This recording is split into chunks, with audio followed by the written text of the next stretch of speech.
승호 씨를 선정하기로 결의합니다. 국민들께 실망 끼쳐드리지 않고 국민들께 희망을 주고 꿈을 드릴 수 있는 그런 MBC가 되도록 최선을 다해서 노력하겠습니다. 예, 해직 PD가 MBC의 새 사장으로 돌아갑니다. PD 수첩의 간판 앵커에서 MBC 해직 기자로, 그 뒤에는 독립언론 뉴스타파의 PD로, 또 최근에는 다큐멘터리 자백과 공범자들의 감독으로 참 많은 대중들의 지지를 받아온 탐사 저널리스트죠. 최승호 PD가 어제 방송문화진흥회 임시총회, 주주총회를 거쳐서 신임 MBC 사장으로 공식 선임이 됐습니다. 오늘이요, 해직 1997일 만에 첫 출근이랍니다.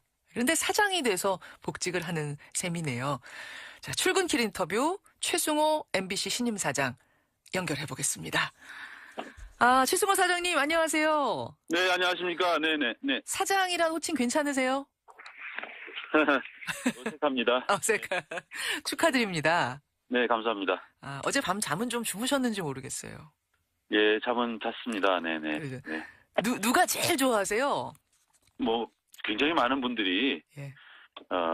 연락 주시고 환영한다는 말씀 주셔가지고 제가 다 답변하지 못할 정도로 많이 왔고요.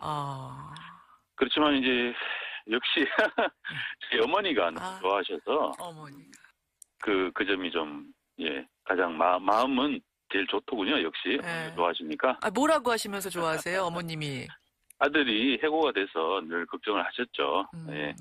그리고 아버님도 그 사이에 돌아가셨고, 예. 제가 이렇게 사장의 공모에 응한다는 그런 이야기를 들으셨을 때도, 예.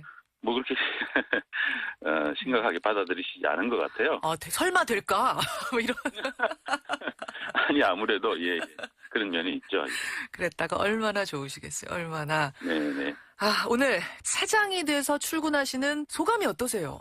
예, 뭐, 이런 일들이 어떻게 보면 정말 굉장히 극적인데, 그동안 우리가 겪어왔던 질곡이 얼마나 대단히 깊었던 것인가 하는 걸 느끼게 해주는 그런 거죠. 그래서, 저희가 하여튼 최선을 다해서, 다시 한번 국민께 보답하는 그런 MBC 문화방송을 만들겠습니다. 네. 지금 그러니까 설렘도 설렘이지만 걱정이 더 많이 되세요? 아침에 소감이? 설렘보다는 사실 책임이 무겁죠. 예. 그러니까 1997일이면은요. 내일 모레 글피면 2000일이잖아요, 최 사장님. 네네. 2000일 만에 복직을 하는데 내가 MBC의 사장이 돼서 돌아가리라고 혹시 상상이라도 해보신 적 있으세요? 뭐 그런 적이 없습니다. 저는 사장을 하겠다는 생각을 하면서 살지 않았어요. 그래서 저는 그냥 프로그램을 하면서 하는 게 늘 즐거웠고 그게 제 천직이라고 생각했는데 상황이 그렇게 됐네요. 실제로 고민도 많이 하셨다고 제가 들었어요. 근데 네네네. 결정적으로 결심한 이유, 계기는 뭐였습니까? 이제 MBC 구성원들, 제 후배들이 원한다라는 느낌을 강하게 받았고요. 해고가 돼서 나와서 계속 이제 방송 회복을 위해서 노력하는 과정에서 약간 좀 상징 비슷한 그런 것들을 이렇게 갖게 된 의미가 있기 때문에 그렇게 해서 국민들의 어떤 지지와 응원을 이렇게 모아낼 수 있는 그런 부분들이 있지 않나. 그래서 제가 할 역할이 있다고 그렇게 생각을 하게 됐습니다. 그렇군요. 네. 자, 이 말씀은 죄송스러운 말씀인데 시중에서는요. MBC 참 많이 망가졌다. 네. 과거 명성황과는 지금 거리가 멀다 이런 얘기들 많이 해요. 네네. 그 MBC의 최우선 과제는 뭐라고 생각하십니까? 가장 중요한 건 제가 생각할 때는 다른 것보다 일단 국민의 신뢰를 다시 얻는 것. 신뢰 회복. 그게 가장 중요한 일이라고 생각합니다. 뉴스 바로 세우고 시사 프로그램 바로 세우고. 그래서 정말 MBC가 이제 과거와 같은 그런 모습이 아니고 정말 국민께 믿음을 줄 수 있는 방송으로 빨리 거듭나는 것. 비교적 빠른 시간 내에 해낼 수 있을 거다라고 생각합니다. 인적 쇄신 작업도 이게 중요한 작업 아닙니까? 그 부분은 어떻게 생각하고 계세요? 일단은 뭐 인사는 하면 되는 거고요. 이제 여러 가지 많은 이제 권한 남용이라든지 배 사건이라든지 이런 부분들이 책임이 있는 분들에 대해서는 MBC 재건위원회 상징인데요. 노사 공동의 어떤 위원회를 통해서 예. 거기서 그 문제를 좀 다루고 조사도 하고 해서 응분의 이제 책임을 묻도록 해야 되겠죠. MBC 재건위원회 같은 곳을 만들어서 네네. 예. 그 기구를 통해서 쇄신 작업을 해나가겠다. 인적 쇄신. 예. 근데 제가 이제 이 질문을 왜 드렸냐면 최승호 사장님 선임 소식이 전해지자마자 네티즌들이 가장 많이 던진 질문이 뭐였냐면 네. MBC 뉴스의 앵커를 맡고 있는 배현진 아나운서 거취였어요. 왜냐하면 이분이 이제 과거 MBC의 상징, 갈등의 상징처럼 대중들한테 인식이 되기 때문에 아마도 이 질문이 많이 나왔던 것 같습니다. 네네. MBC의 배현진 아나운서 또 신동호 국장 이런 분들의 거취는 어떻게 생각하세요? 제가 생각할 때는 우선 신동호 아나운서 같은 경우는 예. 과거 아나운서국에서 무려 11명의 MBC 얼굴이었던 아나운서들이 떠나가도록 만들고 열 몇 명의 아나운서들이 자기 일을 못하고 부당 전보되도록 하는데 상당한 책임이 있는 것으로 지금까지 드러났습니다. 그래서 그분은 저희가 생각할 때는 회사가 합당한 절차를 거쳐서 그 부분에 대해서 충분히 조사하고 책임을 물을 수밖에 없는 상황이라고 생각합니다. 예. 배현진 앵커는 지금 이제 앵커를 맡고 있는데 그 부분은 이제 보도본부에서 예. 새로운 앵커 체제를 아마 마련하리라고 봅니다. 새로운 앵커 체제란 말은 그러니까 앵커 교체를 하신다 이 말씀이시군요. 예, 보도본부에서 아마 계획해서 하리라고 생각합니다. 네. 사실은 그동안 내부 갈등이 심각했어요. 그래서 MBC 분들 만나면은 이런 넋두리 하시더라고요. 프로그램 질 올리고 시청률 올리는 거는 차라리 쉬울지도 모른다. 빨리 될지도 모르는데 조직 내 갈등을 풀고 몇 갈래로 갈라져 있는 조직을 하나로 융합시키는 일은 정말 쉬운 일이 아닐 것 같다는 얘기를 내부에서 하세요. 네. 어떤 사람은 잘리고 어떤 사람은 유배 갔는데 그렇게 보낸 사람들이 여전히 존재하고 있고 한 공간 안에 있는데 서로 인사도 안 하는 정도의 갈등이다라는 얘기를 하시더라고요. 이 문제는 어떻게 하실 겁니까? 제가 이제 조직의 대표로서 진정성을 가지고 예. 한 분 한 분의 마음에 다가가서 풀어야 될 문제라고 생각합니다. 그 조직에 이제 앞으로 인사가 나면은 간부들이 예. 그분들이 이제 그런 노력들을 저하고 같이 하면서 예.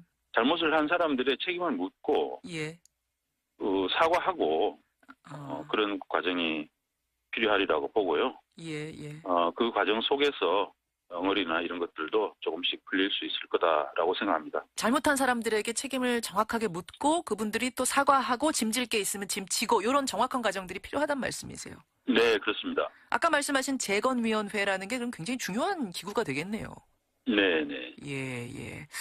최승호 MBC 신임 사장 지금 만나고 있습니다. 최 사장님, 오늘 기분 좋은 날인데. 사장이라고 부르지 마세요. 사장이라고 부르죠. 사장이지. 근데 되게 어색하네요. 부르는 저도 조금 어색은 합니다. 많은 사장님이십니다, 이제. 네. 최승호 사장. 오늘 기분 좋은 날인데 질문들이 좀 무거워서 죄송해요. 괜찮습니다. 무슨 얘기를 또 드리려고 하냐면, 네. 오늘 한겨레 기사를 보니까 지상파 3사가 네. 모두 제어가 탈락 수준의 점수를 받았는데, 네. 그 중에서도 MBC가 제일 낮은 점수 616점 받았대요. 650점 넘겨야지 이게 허가인데. 네. 보셨어요? 네, 기사 봤습니다. 네. 이거 어떻게 하실 생각이십니까? 이제 과거에 예.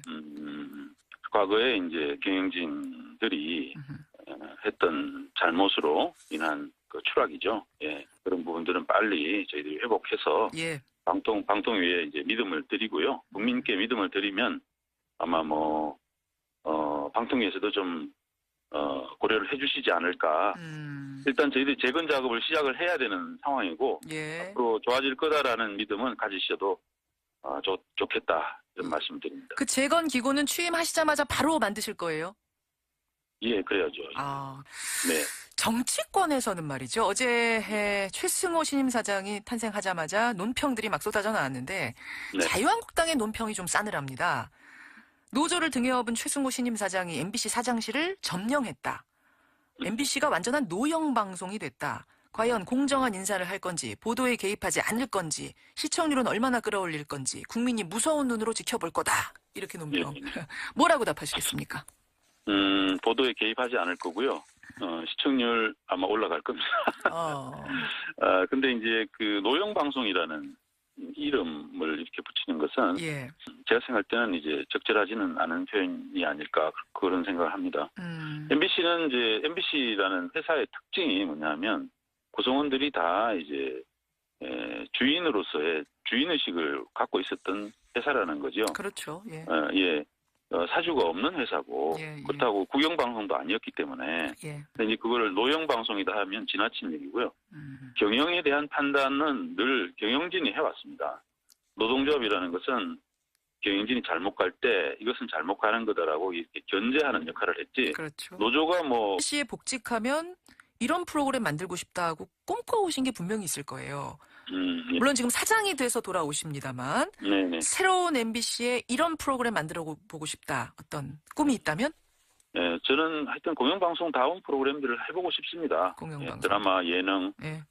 시사교양, 다큐멘터리, 또 라디오 다 공영방송다움이 있어야 된다고 생각합니다.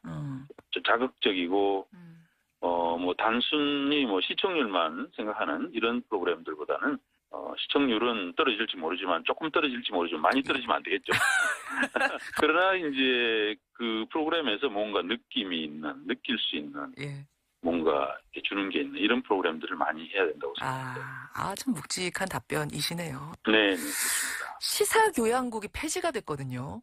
네. 예, 이거 어떻게 하실 생각이십니까? 시사교양국은 뭐 당연히 복원돼야죠. 당연히 복원돼야 한다. 네. 그쪽을 중심으로 해서 아까 뉴스부터 시사부터 바로 세우기 작업 거기서부터 시작이 되겠군요. 네, 그렇습니다. 예, 최승호 PD가 사장으로서 만드는 그 MBC 정말 기대가 많이 됩니다. 네. 아까 부담이 많이 되신다고 그랬는데 제가 더 부담 드릴 수밖에 없네요. 열심히 하겠습니다. 예, 다시 한번 축하드리고요. 얼른 출근하셔야겠습니다. 네, 감사합니다. 고맙습니다. 국정농단 수사 과정에서 특급 도우미로 불렸던 인물이 있죠. 바로 최순실의 조카 장시호인데요. 씨. 지난 6월 구속기한 만료로 풀려나서 재판을 받고 있었는데 네. 어제 징역 2년 6월에 실형을 선고받고 다시 구속되는 처지가 됐습니다.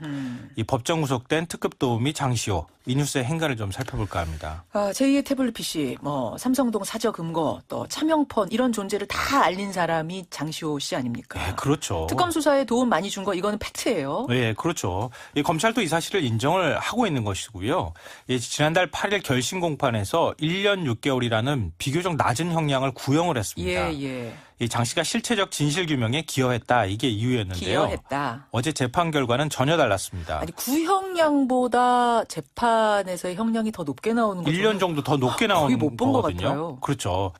고형태 처지도 위태위태하다입니다. 그러게 보니 그러네요. 정말 국정농단을 파헤치는데 장시호 씨만큼이나 도움이 많이 된 게 고영태 씨 아닙니까? 만큼이나가 아니라 국정농단의 시발점이었었죠. 맞아요. 고영태 씨가. 예. 최순실 의상실 동영상 기억하시죠? 그럼요. 휴대폰을 와이셔츠에 싹싹 닦아가지고 건네던 이영선 전 행정관 모습. 사실은 그 동영상이 여론을 폭발시키는데 결정적이지 않았습니까? 네. 그리고 그 동영상을 언론에 제보함으로써 국정농단 보도가 시작된 거예요. 그게 고영태 씨예요. 예, 그 고영태 씨도 지금 구속기한 만료로 장시호 씨랑 똑같이 풀려났고 재판을 받고 있는 중입니다. 예. 만약에 법원이 장시호 씨를 구속하면서 내세운 논리를 적용하면 고영태 씨도 똑같은 논리가 적용돼야 한다는 겁니다.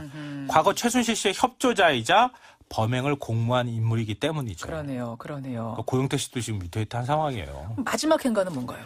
마지막 세 번째 행간은 박근혜, 최순실의 형도 차근차근 쌓여간다입니다. 네, 어제 재판 보면서 그리고 박근혜 전 대통령 또 최순실 씨도 재판이 어떻게 될지 좀 예상이 된다 이런 네, 그림이 그려지고 많았어요. 있는 상황이에요. 그러니까 장 씨와 함께 어제 김종전 문체부 차관이 같이 재판을 받았거든요. 예. 근데 후원금 강요 혐의에 대해서 재판부가 무죄로 판단을 했습니다. 그러면서 어떤 판단을 내렸냐면은 박 전 대통령의 요청과 이재용 부회장의 지시에 따라 이루어졌다. 일종의 박근혜 전 대통령하고 이재용 전 부회장이 독대를 한 자리에서 이 얘기가 오고 갔고 일종의 직거래가 이루어졌다는 거예요. 그 얘기가 그 얘기예요? 예. 그러면은 박 전 대통령과 이재용 부회장의 혐의가 한층 더 쌓여질 수밖에 없고요. 그러니까 중간에 누가 껴서 협박한 게 아니라 직거래한 거다. 예, 맞아요. 박과 이가. 예. 최순실 씨도 마찬가지인데 박 전 대통령과 최 씨가 공모한 그랜드 코리아 레저에 이 공모에서 압력을 넣었다고 하는 점을 이번에 또 재판부가 인정을 했어요. 예. 장애인 펜싱팀 창단하는 문제에 있어서. 예. 그러니까 박 전 대통령하고 최순실 씨 혐의도 한층 더 가중될 수밖에 없는 상황이 됐다는 거예요. 그러니까 지금 같은 재판부에서 앞으로 재판을 하는 거거든요. 맞아요. 그러니까 똑같이 혐의를 적용하는 데 있어 이 논리가 동원될 가능성이 있다고 볼 수 있는 거죠. 예, 어제 장시호 씨 재판을 우리가 구석구석 살펴보면서 앞으로 펼쳐질 재판까지 예측해봤습니다. 박근혜 같은 경우 저는 제가 왜 이렇게 사악한지 모르겠어요. 이미 자포자기 됐을 거다. 내가 재판을 받든 안 받든 좆됐어 내 인생은. 이미 끝났어. 라고 생각하기 때문에 재판에 몰입할 수가 없어요. 왜냐하면 죄가 지금 한두 가지 14개인가 13개인가 되거든요. 여기다 더 계속 추가될 거 아닙니까? 거의 자포자기 상태이고 종신력을 면키 어렵고 어차피 이렇게 해봐야 씨발 누군가가 또 사면해 줄 거란 말이에요. 전직 대통령이라고. 그러니까 얘는 관심 없는 거 알아서 해. 씨발 죽이든지 말든지 이 상태에 돌입해 있다. 맞는 것 같아요. 그 예측이 맞는 게 재판정에서 심리가 열리는 와중에 퍼져서 잠도 자고 그랬던 거 보면 맞는 것 같고요. 사실은 또 한 가지 중요한 이슈가 박근혜는 1심 판결이 10월 달에 날 예정이죠. 구속기한 만료. 4월달 구속됐으니까. 빠르면 10월 달에 10월 중순에 1심 판결이 날 계획인데 이재용은 8월이에요. 이재용은 8월에 판결이 날 거거든요. 구속기한 만료 때문에. 2달 빠릅니다. 그래서 박근혜 변호인 단 측에서는 박근혜가 그렇게 생각할 리는 없고 박근혜는 신민님 말씀대로 이제 자포자기 아예 될 대로 되라 이렇게 가는 것 같고 변호인 단 측에서는 이재용 재판의 결과를 보고 대책을 세우자. 지금은 답이 없다. 아마도 이런 전략으로 나가는 거 아닌가 싶어요. 저는 이제 박근혜 쪽이든 이재용 쪽이든 뇌물죄만 막으면 되거든요. 네. 뇌물죄만 막으면 돼. 그러니까 그 뇌물죄를 막기 위해서 지금까지 계속해서 논리를 만들어 왔는데 어떤 의도가 있던 간에 지금 정유라가 완전히 판을 깨는 거예요. 네. 그러니까 당황할 수밖에 없죠. 정말 살모사 같은 거지. 심의하면 이렇게 생각할 수도 있지. 우리 속물들은 정유라가 최순실을 버렸나? 엄마의 재산을 가로채기 위해서 이렇게 생각할 수도 있는 거라고요. 알겠습니다. 정유라가 이재용 관련한 재판에 나왔는데 원래 안 나온다 그랬어요. 요즘에 이제 박근혜가 국민들한테 아웃 오브 안중이다 보니까 화제가 그렇게 크게 되지 않았는데 정유라가 안 나온다는 재판에 나와가지고 결정적인 증언들을 몇 개 해버렸어요. 자기 엄마가 한 이야기. 네 말이라고 생각해. 삼성이 다 해줘. 이런 식의 이야기 증언을 해준 거예요. 그러니까 이제 삼성 쪽에서 깜짝 놀래가지고 증거력 있는 발언 아니다 이렇게 얘기하고 있고 심지어 최순실 변호인 이경재인가? 네. 그 사람 등등의 변호인들 사퇴도 생각하고 있다. 이 정도까지 나오고 있거든. 지금 변호인단에서 지금 심각한 문제가 걸린 게 본인들이 변호하는 사람들이 박근혜, 최순실, 정유라거든요. 그런데 정유라가 나와서 이렇게 폭탄성 증언을 마구 쏟아내는 바람에 변호인들의 지금 그 자리가 문제가 되기 시작했어요. 무슨 말씀이냐면 변호인들은 의뢰인에 대해서 성실히 그 조력을 해야 되거든요. 누구 편을 들 것이냐. 변호인들이. 최순실 재판에서는 최순실 편을 들어야 되고 정유라 재판에서는 정유라 편을 들어야 되는 딜레마가 생긴 거예요. 자, 그러면은 가설 하나 세워볼게요. 정유라는 왜 그런 증언을 했을까를 생각해 보는데 정유라가 그냥 자발적으로 나 나갈게 하고 나온 건 아닌 것 같고 특검이 굉장히 설득을 많이 했다라는 소리가 들리죠. 그러니까 이를테면 정말 단순한 아이에게 이 사건에 대한 설명을 하면서 진짜 있는 그대로 증언해줘야 돼라고 정유라를 설득해서 정유라가 그래요 그럼 제가 증언할게요 하고 나온 것 같다. 이게 제가 세운 가설이에요. 보충을 좀 해드려야 될 게 정유라는 증언을 하려고 했어요, 원래. 그런데 변호인단이 막았어요. 변호인단이 증언을 못하게 계속 막고 그 전날이죠. 재판이 있기 전날 변호인단이 불출석 사유서를 제출했어요. 정유라가 제출한 게 아니에요. 변호인단이 제출을 하고 정유라의 출석을 막고 있었던 상황인데 정유라를 마지막으로 변호인단이 특검에서 정유라와 통화 시도를 합니다. 당일날 아침에. 새벽에 통화 시도를 하는데 거기에서 정유라가 가겠다. 자발적으로 가겠다라고 이야기를 했고요. 정유라가 증인으로 출석을 자발적으로 할 건데 교통편을 제공해달라고 해서 검찰에서는 승합차를 보냈죠. 아침 일찍. 정유라 집 앞으로 보내서 정유라를 태웠는데 검찰 입장에서는 그다음부터는 증인 보호 조치를 들어가게 돼요. 증인이 외부의 압력으로부터 협박이라든지 회유를 받지 않도록 하기 위해서 증인의 신분을 안정적으로 보장해주기 위해서 증인 보호 조치를 들어갔던 거예요. 일단 정유라가 고민을 좀 한 것 같고요. 네. 정말 인간적으로 담백하게 설득을 한 것 같아요. 그러니까 정유라가 재판 당일날 아침에 특검에 전화해가지고 나갈게요 한 거거든요. 최순실 쪽에서 정유라 입국을 막았던 게 바로 결정적인 이유가 저는 이런 거라고 일단 보는데 네. 인간적으로 설득하니까 이런 것도 있거든요. 정유라는 불구속 상태지만 정유라도 지금 재판을 받는 피고인이잖아요. 피고인 입장에서는 수사에 협조하게 되면 폴리바게닝 같은 게 좀 있을 수 있는 거잖아. 그럼요. 양형의 창작이 네. 되죠. 예. 그러니까 그런 측면에서 자기 실리를 추구한 게 아닌가라는 생각도 해보고. 예, 맞아요. 좀 이게 좀 넓게 봐야 되는데 요즘 언론들이나 우리 쪽이 프레임에 말린 것 같아요. 저는 이 기획이다. 일단 이걸 먼저 던져놓고요.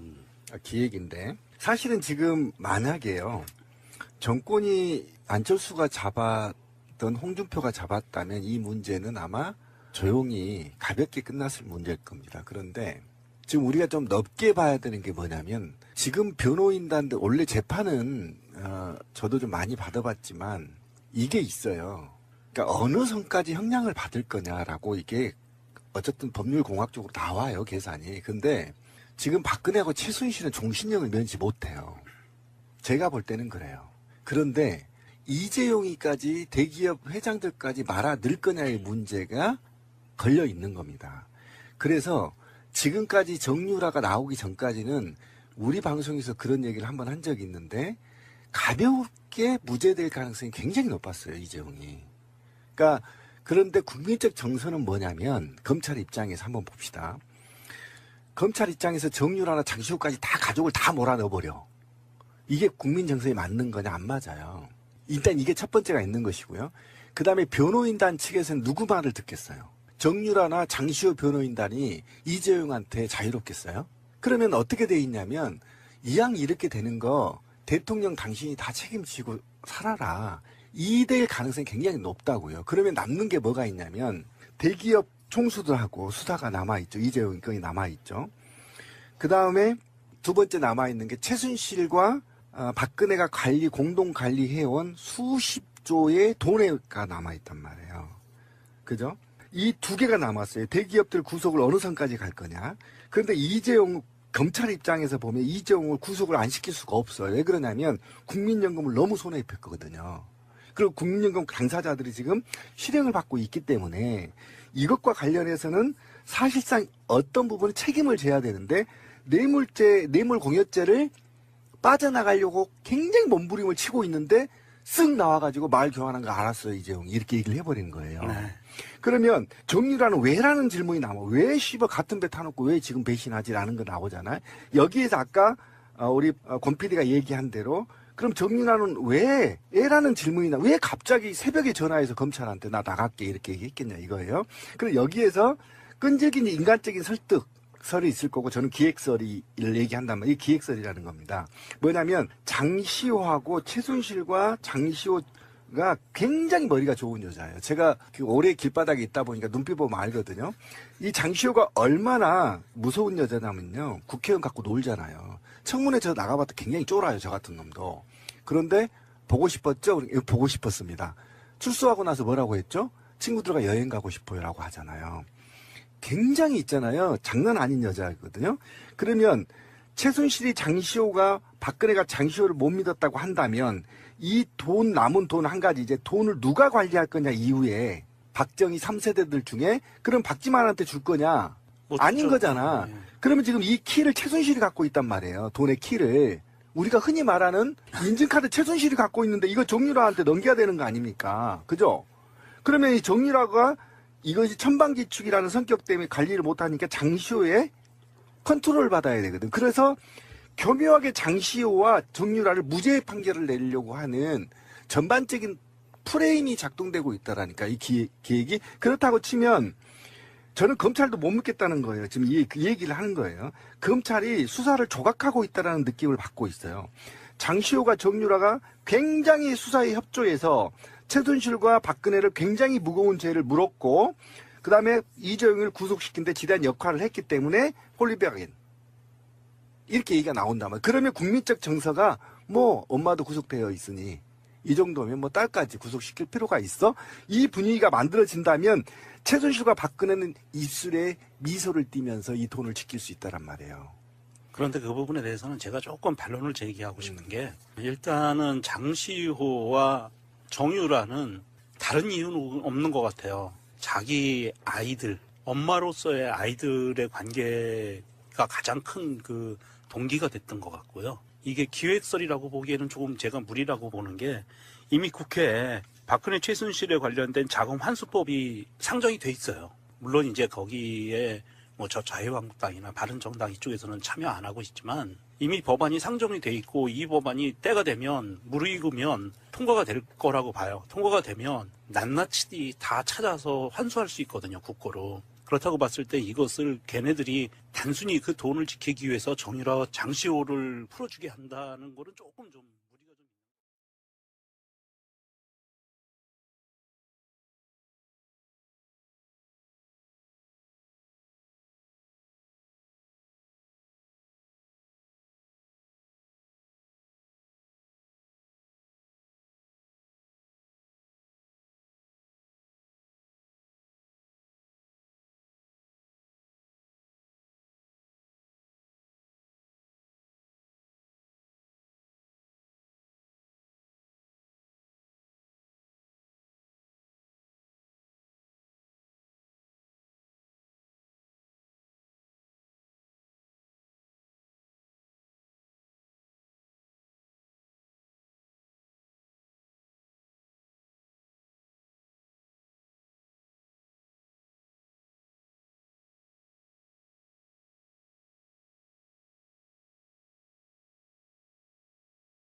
수준의 점수를 받았는데 네. 그중에서도 MBC가 제일 낮은 점수 616점 받았대요. 650점 넘겨야지 이게 허가인데.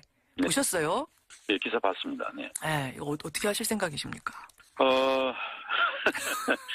이제 과거에 예. 과거에 이제 경영진들이 했던 잘못으로 인한 그 추락이죠. 예. 그런 부분들은 빨리 저희들이 회복해서 예. 방통위에 이제 믿음을 드리고요. 국민께 믿음을 드리면 아마 방통위에서도 좀 고려를 해주시지 않을까. 일단 저희들이 재건 작업을 시작을 해야 되는 상황이고 예. 앞으로 좋아질 거다라는 믿음은 가지셔도 좋겠다 이런 말씀드립니다. 그 재건 기구는 취임하시자마자 바로 만드실 거예요? 예, 그래야죠. 네. 정치권에서는 말이죠. 어제 최승호 신임 사장이 탄생하자마자 논평들이 막 쏟아져 나왔는데 네. 자유한국당의 논평이 좀 싸늘합니다. 노조를 등에 업은 최승호 신임 사장이 MBC 사장실을 점령했다. MBC가 완전한 노영 방송이 됐다. 과연 공정한 인사를 할 건지, 보도에 개입하지 않을 건지, 시청률은 얼마나 끌어올릴 건지, 국민이 무서운 눈으로 지켜볼 거다. 이렇게 논평. 예. 뭐라고 답하시겠습니까? 보도에 개입하지 않을 거고요. 시청률 아마 올라갈 겁니다. 근데 이제 그 노영 방송이라는 이름을 이렇게 붙이는 것은 예. 제가 생각할 때는 이제 적절하지는 않은 표현이 아닐까 그런 생각을 합니다.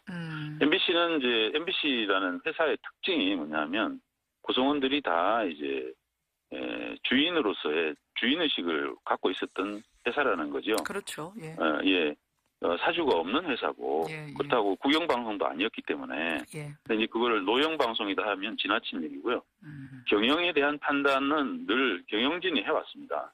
노동조합이라는 것은 경영진이 잘못 갈 때 이것은 잘못 가는 거다라고 이렇게 견제하는 역할을 했지. 그렇죠. 노조가 MBC에 복직하면 이런 프로그램 만들고 싶다고 꿈꿔오신 게 분명히 있을 거예요. 예. 물론 지금 사장이 돼서 돌아오십니다만 네네. 새로운 MBC에 이런 프로그램 만들어 보고 싶다. 어떤 꿈이 있다면? 예, 저는 하여튼 공영방송다운 프로그램들을 해보고 싶습니다. 공영방송. 예, 드라마, 예능, 예. 시사교양, 다큐멘터리, 또 라디오, 다 공영방송다움이 있어야 된다고 생각합니다.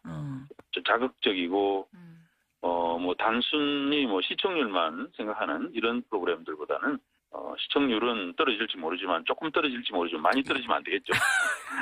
그러나 이제 그 프로그램에서 뭔가 느낌이 있는, 느낄 수 있는 예. 뭔가 이렇게 주는 게. 예, 배현진 아나운서 또 신동호 국장 이런 분들의 거취는 어떻게 생각하세요? 제가 생각할 때는 우선 신동호 아나운서 같은 경우는 예. 과거 아나운서국에서 무려 11명의 MBC 얼굴이었던 아나운서들이 떠나가도록 만들고 열 몇 명의 아나운서들이 자기 일을 못하고 부당 전보되도록 하는데 상당한 책임이 있는 것으로 지금까지 드러났습니다. 그래서 그분은 저희가 생각할 때는 회사가 합당한 절차를 거쳐서 그 부분에 대해서 충분히 조사하고 책임을 물을 수밖에 없는 상황이라고 생각합니다. 예. 배현진 앵커는 지금 이제 앵커를 맡고 있는데 그 부분은 이제 보도본부에서 예. 새로운 앵커 체제를 아마 마련하리라고 봅니다. 새로운 앵커 체제란 말은 앵커 교체를 하신다 이 말씀이시군요. 예, 보도본부에서 아마 계획해서 하리라고 생각합니다. 네. 사실은 그동안 내부 갈등이 심각했어요. 그래서 MBC 분들 만나면은 이런 넋두리 하시더라고요. 프로그램 질 올리고 시청률 올리는 거는 차라리 쉬울지도 모른다. 빨리 될지도 모르는데 조직 내 갈등을 풀고 몇 갈래로 갈라져 있는 조직을 하나로 융합시키는 일은 정말 쉬운 일이 아닐 것 같다는 얘기를 내부에서 하세요. 네, 네. 어떤 사람은 잘리고 어떤 사람은 유배 갔는데 그렇게 보낸 사람들이 여전히 존재하고 있고 한 공간 안에 있는데 서로 인사도 안 하는 정도의 갈등이다라는 얘기를 하시더라고요. 이 문제는 어떻게 하실 겁니까? 제가 이제 조직의 대표로서 진정성을 가지고 예. 한 분 한 분의 마음에 다가가서 풀어야 될 문제라고 생각합니다. 그 조직에 이제 앞으로 인사가 나면은 간부들이 예. 그분들이 이제 그런 노력들을 저하고 같이 하면서 예. 잘못을 한 사람들의 책임을 묻고 예. 사과하고 그런 과정이 필요하리라고 보고요. 예. 예.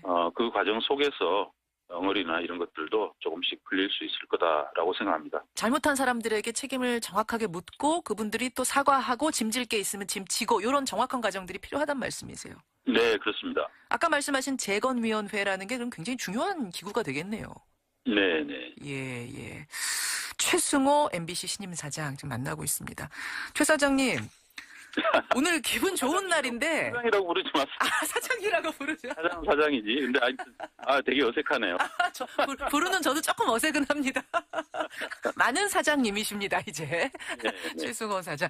오늘 기분 좋은 날인데 질문들이 좀 무거워서 죄송해요. 괜찮습니다. 무슨 얘기를 또 드리려고 하냐면, 네. 오늘 한겨레 기사를 보니까 지상파 3사가, 네. 모두 제어가 탈락, 사장님. 네네. 2000일 만에 복직을 하는데 내가 MBC의 사장이 돼서 돌아가리라고 혹시 상상이라도 해보신 적 있으세요? 뭐 그런 적이 없습니다. 저는 사장을 하겠다는 생각을 하면서 살지 않았어요. 그래서 저는 그냥 프로그램을 하면서 하는 게 늘 즐거웠고 그게 제 천직이라고 생각했는데 상황이 그렇게 됐네요. 실제로 고민도 많이 하셨다고 제가 들었어요. 근데 네네네. 결정적으로 결심한 이유? 계기는 뭐였습니까? 이제 그 MBC 구성원들, 제 후배들이 원한다라는 느낌을 강하게 받았고요. 해고가 돼서 나와서 계속 이제 방송 회복을 위해서 노력하는 과정에서 약간 좀 상징 비슷한 그런 것들을 이렇게 갖게 된 의미가 있기 때문에 그렇게 해서 국민들의 어떤 지지와 응원을 이렇게 모아낼 수 있는 그런 부분들이 있지 않나. 그래서 제가 할 역할이 있다고 그렇게 생각을 하게 됐습니다. 그렇군요. 네. 자, 이 말씀은 죄송스러운 말씀인데 시중에서는요. MBC 참 많이 망가졌다. 네. 과거 명성황과는 지금 거리가 멀다 이런 얘기들 많이 해요. 네네. 그 MBC의 최우선 과제는 뭐라고 생각하십니까? 가장 중요한 건 제가 생각할 때는 다른 것보다 일단 국민의 신뢰를 다시 얻는 것. 신뢰 회복. 그게 가장 중요한 일이라고 생각합니다. 뉴스 바로 세우고 시사 프로그램 바로 세우고. 그래서 정말 MBC가 이제 과거와 같은 그런 모습이 아니고 정말 국민께 믿음을 줄 수 있는 방송으로 빨리 거듭나는 것. 비교적 빠른 시간 내에 해낼 수 있을 거다라고 생각합니다. 인적 쇄신 작업도 이게 중요한 작업 아닙니까? 그 부분은 어떻게 생각하고 계세요? 일단은 뭐 인사는 하면 되는 거고요. 이제 여러 가지 많은 이제 권한 남용이라든지 배 사건이라든지 이런 부분들이 책임이 있는 분들에 대해서는 MBC 재건위원회 뭐 이런 가칭인데요. 노사 공동의 어떤 위원회를 통해서 거기서 그 문제를 좀 다루고 조사도 하고 해서 응분의 이제 책임을 묻도록 해야 되겠죠. MBC 재건위원회 같은 곳을 만들어서 네네. 그 기구를 통해서 쇄신 작업을 해나가겠다. 인적 쇄신. 근데 제가 이제 이 질문을 왜 드렸냐면 최승호 사장님 선임 소식이 전해지자마자 네티즌들이 가장 많이 던진 질문이 뭐였냐면 MBC 뉴스의 앵커를 맡고 있는 배현진 아나운서 거취였어요. 왜냐하면 이분이 이제 과거 MBC의 상징, 갈등의 상징처럼 대중들한테 인식이 되기 때문에 아마도 이 질문이 많이 나왔던 것 같습니다. 네네네. MBC 승호 씨를 선정하기로 결의합니다. 국민들께 실망 끼쳐드리지 않고 국민들께 희망을 주고 꿈을 드릴 수 있는 그런 MBC가 되도록 최선을 다해서 노력하겠습니다. 해직 PD가 MBC의 새 사장으로 돌아갑니다. PD 수첩의 간판 앵커에서 MBC 해직 기자로, 그 뒤에는 독립언론 뉴스타파의 PD로, 또 최근에는 다큐멘터리 자백과 공범자들의 감독으로 참 많은 대중들의 지지를 받아온 탐사 저널리스트죠. 최승호 PD가 어제 방송문화진흥회 임시총회, 주주총회를 거쳐서 신임 MBC 사장으로 공식 선임이 됐습니다. 오늘이요. 해직 1997일 만에 첫 출근이랍니다. 그런데 사장이 돼서 복직을 하는 셈이네요. 자, 출근길 인터뷰 최승호 MBC 신임 사장 연결해 보겠습니다. 최승호 사장님 안녕하세요. 네, 안녕하십니까. 네네. 사장이란 호칭 괜찮으세요? 어색합니다. 축하드립니다. 네, 감사합니다. 어제 밤 잠은 좀 주무셨는지 모르겠어요. 잠은 잤습니다. 네네. 누가 제일 좋아하세요? 뭐 굉장히 많은 분들이 예. 연락 주시고 환영한다는 말씀 주셔가지고 제가 다 답변하지 못할 정도로 많이 왔고요. 그렇지만 이제 역시 제 어머니가 너무 좋아하셔서 어머니가 그 점이 좀 가장 마음은 제일 좋더군요. 역시 좋아하시니까. 뭐라고 하시면서 좋아하세요, 어머님이? 아들이 해고가 돼서 늘 걱정을 하셨죠. 예.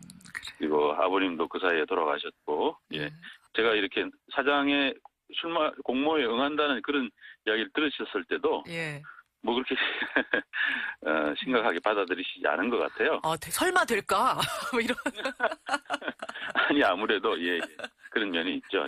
그랬다가 얼마나 좋으시겠어요, 얼마나. 네네. 오늘 사장이 돼서 출근하시는 소감이 어떠세요? 뭐, 이런 일들이 어떻게 보면 정말 굉장히 극적인데, 그동안 우리가 겪어왔던 질곡이 얼마나 대단히 깊었던 것인가 하는 걸 느끼게 해주는 그런 거죠. 그래서, 저희가 하여튼 최선을 다해서, 다시 한번 국민께 보답하는 그런 MBC 문화방송을 만들겠습니다. 네. 지금 설렘도 설렘이지만 걱정이 더 많이 되세요? 아침에 소감이? 설렘보다는 사실, 책임이 무겁죠. 예. 1997일이면은요, 내일 모레 글피면 2000일이잖아요, 최 사장. 이런 프로그램들을 많이 해야 된다고 생각합니다. 참 묵직한 답변이시네요. 네, 그렇습니다. 시사교양국이 폐지가 됐거든요. 네. 이거 어떻게 하실 생각이십니까? 시사교양국은 뭐 당연히 복원돼야죠. 당연히 복원돼야 한다. 네. 그쪽을 중심으로 해서 아까 뉴스부터 시사부터 바로 세우기 작업, 거기서부터 시작이 되겠군요. 네네, 그렇습니다. 최승호 PD가 사장으로서 만드는 그 MBC 정말 기대가 많이 됩니다. 아까 부담이 많이 되신다고 그랬는데 제가 더 부담 드릴 수밖에 없네요. 열심히 하겠습니다. 다시 한번 축하드리고요. 얼른 출근하셔야겠습니다. 네네네, 감사합니다. 고맙습니다. 국정농단 수사 과정에서 특급 도우미로 불렸던 인물이 있죠. 바로 최순실의 조카 장시호인데요. 지난 6월 구속기한 만료로 풀려나서 재판을 받고 있었는데 어제 징역 2년 6월에 실형을 선고받고 다시 구속되는 처지가 됐습니다. 이 법정 구속된 특급 도우미 장시호, 이 뉴스의 행간을 좀 살펴볼까 합니다. 제2의 태블릿 PC, 삼성동 사저 금고, 또 차명폰 이런 존재를 다 알린 사람이 장시호 씨 아닙니까? 네, 그렇죠. 특검 수사에 도움 많이 준 거 이거는 팩트예요. 네, 그렇죠. 검찰도 이 사실을 인정을 하고 있는 것이고요. 지난달 8일 결심 공판에서 1년 6개월이라는 비교적 낮은 형량을 구형을 했습니다. 이 장 씨가 실체적 진실 규명에 기여했다, 이게 이유였는데요. 기여했다. 어제 재판 결과는 전혀 달랐습니다. 구형량보다 재판에서의 형량이 더 높게 나오는 거죠. 1년 정도 더 높게 나오는 거의 못 본 것 거거든요. 같아요. 그렇죠. 고영태 처지도 위태위태하다입니다. 그러게 보니 그러네요. 정말 국정농단을 파헤치는데 장시호 씨만큼이나 도움이 많이 된 게 고영태 씨 아닙니까? 만큼이나가 아니라 국정농단의 시발점이었었죠. 맞아요. 고영태 씨가. 최순실 의상실 동영상 기억하시죠? 그럼요. 휴대폰을 와이셔츠에 싹싹 닦아가지고 건네던 이영선 전 행정관 모습. 사실은 그 동영상이 여론을 폭발시키는데 결정적이지 않았습니까? 그리고 그 동영상을 언론에 제보함으로써 국정농단 보도가 시작된 거예요. 그게 고영태 씨예요. 그 고영태 씨도 지금 구속기한 만료로 장시호 씨랑 똑같이 풀려났고 재판을 받고 있는 중입니다. 만약에 법원이 장시호 씨를 구속하면서 내세운 논리를 적용하면 고영태 씨도 똑같은 논리가 적용돼야 한다는 겁니다. 과거 최순실 씨의 협조자이자 범행을 공모한 인물이기 때문이죠. 그러네요. 고영태 씨도 지금 위태위태한 상황이에요. 마지막 행간은 뭔가요? 마지막 세 번째 행간은 박근혜, 최순실의 형도 차근차근 쌓여간다입니다. 어제 재판 보면서 결국 박근혜 전 대통령 또 최순실 씨도 재판이 어떻게 될지 좀 예상이 된다 이런 그림이 그려지고 있는 상황이에요. 그러니까 장 씨와 함께 어제 김종전 문체부 차관이 같이 재판을 받았거든요. 근데 후원금 강요 혐의에 대해서 재판부가 무죄로 판단을 했습니다. 그러면서 어떤 판단을